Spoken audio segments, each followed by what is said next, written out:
My Beach adlı Novxanı çimərliyində dənizin cəmi bir neçə addımlığında fəaliyyət göstərən restoran ərazisində qanunsuz tikinti aparıldığı iddia olunur. Əldə olunan məlumata görə, ərazidə fundamental tikinti işləri həyata keçirən şəxs iş adamı Hacı Məhərrəmdir.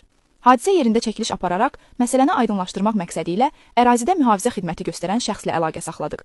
Tikintinin məqsədi hansı sənədlər əsasında aparıldığı və rəsmi icazələrin olub-olmaması ilə bağlı suallarımıza cavab almaq üçün məsul şəxslə müsahibə götürmək istədik. Lakin bizə yalnız Hacı Məhərrəm çörək verən adamdır kimi ümumi və qeyri-müəyyən cavab verildi. Daha sonra məsələni ictimailəşdirməmək üçün müxtəlif xahişlər edilsə də, media olaraq bizim üçün əsas məsələ rəsmi və şəffaf açıqlamaların verilməsidir.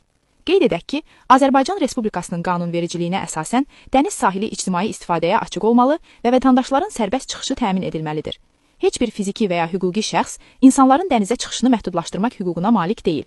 Lakin iddialara görə Hacı Məhərrəm tərəfindən ərazidə aparılan tikinti nəticəsində vətəndaşların dənizə qısa çıxış yolu bağlanıb və sahə faktiki olaraq şəxsi biznes zonasına çevrilib.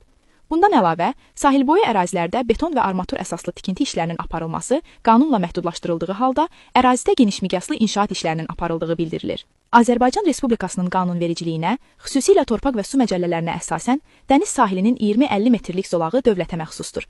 İctimai istifadəyə açıq olmalı və vətəndaşların sərbəst çıxışı təmin edilməlidir. Sahilboyu ərazilərdə fundamental, beton və armatur əsaslı tikinti işlərinin aparılması qəti şəkildə məhdudlaşdırılır. Lakin My Beach-dəki mənzərə bunun tam əksini deyir. Dənizə çıxış yolu bağlanıb və ərazi faktiki olaraq şəxsi biznes zonasına çevrilib. Məlumat üçün onu da qeyd edək ki, Hacı Məhərrəm daha əvvəldə iri tikinti layihələri ilə gündəmə gəlib. İddialara görə, bəzi hallarda inşa etdiyi binaların zirzəmilərini sonradan iaşə obyektlərinə çevirərək satışa çıxarması və bunun nəticəsində tikililərin təhlükəsizliyi ilə bağlı narazılıqlar yaranıb. Bu səbəbdən o sosial şəbəkələrdə və mediada tez-tez müzakirə olunan fiqurlardan birinə çevrilib. Şübhəsiz ki, çoxsaylı insanı işlə təmin etməsi müsbət hal kimi qiymətləndirilə bilər.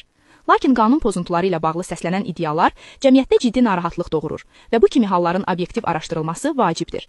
Hazırda əsas sual açıq qalır. Bu tikintiyə hansı dövlət qurumu tərəfindən icazə verilib?